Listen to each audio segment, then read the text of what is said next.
Masih seputar jelang Ramadan, Tribuners, nasabah Pegadaian di cabang Masohi paling banyak gadai emas.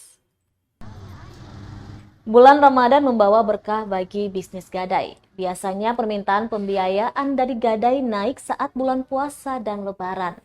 PT Pegadaian menyatakan bisnis gadai emas masih menjadi andalan perseroan selama periode tersebut.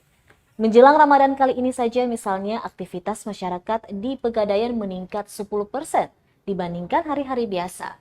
Hal ini disebabkan meningkatnya kebutuhan masyarakat saat memasuki bulan puasa.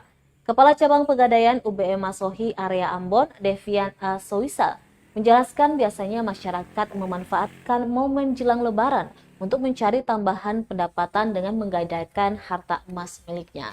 Dikatakan banyak dari pegadai saat ini adalah para pedagang di pasar terdekat, di mana setiap tahunnya mereka akan menggadaikan emas miliknya untuk tambahan modal usaha.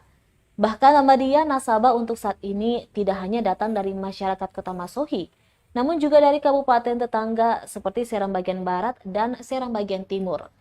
Lebih jauh, Dev berharap kondisi perekonomian yang mulai membaik dapat turut mendongkrak bisnis gadai tahun ini.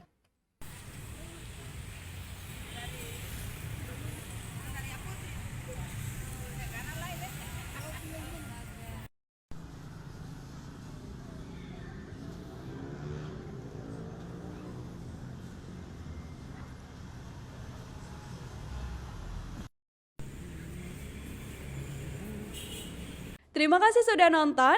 Jangan lupa like, subscribe, dan share ya.